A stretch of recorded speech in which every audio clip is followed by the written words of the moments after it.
In this episode, we'll talk about what most experts on narcissistic abuse miss to address. We'll talk about narcissistic abuse in LGBTQ plus community. This is a very sensitive topic to address and talk about, which is why I have tried my best to research and understand the nuances. But if I make a mistake while using different terms, it would be unintentional and I apologize in advance. Hi, I am Danish, a narcissistic abuse recovery professional. Today's topic is 4 unique struggles members of the LGBTQ plus community face as survivors of narcissistic abuse. Before we dive into the topic, here is an announcement. I have created a free powerful healing resource for you. I have created a guide that answers the top 10 questions that most survivors of narcissistic abuse ask. Click the I button to access it now. The link is in the description as well. Struggle number 1. Internalized homophobia and transphobia of the narcissist. In a relationship where one partner is a narcissist with internalized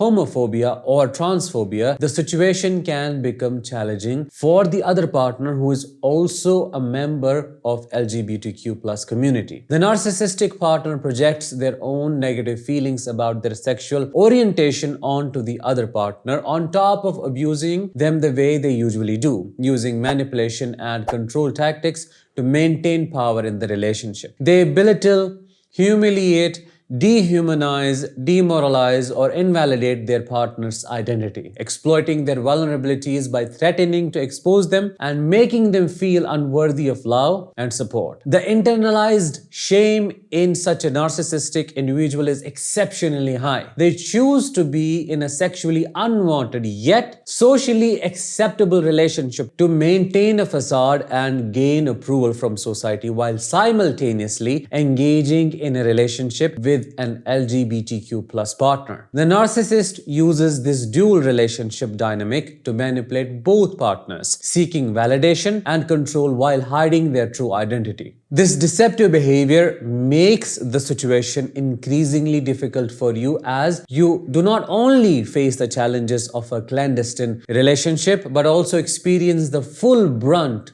of the narcissist's extreme abuse. The narcissist's internalized homophobia exacerbates their abusive tendencies as they struggle with their own self-acceptance while simultaneously controlling and traumatizing their partner. This dynamic makes it incredibly difficult for the abused partner to recognize the signs of narcissistic abuse, seek help, and break free from the toxic relationship. Struggle number 2. The double closet. The double closet phenomena adds a complex layer of difficulty for LGBTQ plus individuals facing narcissistic abuse. When the process of coming out and the secrecy surrounding narcissistic abuse intertwine, it creates a situation where you feel trapped and unable to express your experiences openly. The narcissist often exploits you and your vulnerabilities surrounding your LGBTQ plus identity. They manipulate you into believing that your friends, family, or community would not be supportive if you were to disclose both your identity and the abuse you're experiencing. This creates a sense of isolation and dependency on the narcissist, making it even harder to seek help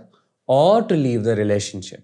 Additionally, the double closet phenomena makes it difficult for others to recognize the signs of abuse in LGBTQ plus relationships. On the surface, it may appear that the victim is struggling solely with their coming out process, when in reality, they're also dealing with the trauma of narcissistic abuse. As a result, well-meaning friends, family, or community members may inadvertently overlook or dismiss the signs of abuse, leaving you feeling even more isolated and trapped. Struggle number 3. Lack of awareness and proper understanding. Let's face the truth. Narcissistic abuse in the context of LGBTQ plus community isn't much talked about. The big names in this field don't seem to address this topic, which is what is very isolating. The scarcity of resources and conversations specifically addressing narcissistic abuse within LGBTQ plus relationships makes it more challenging for those affected to identify and navigate their situation. Since most information on this topic is tailored to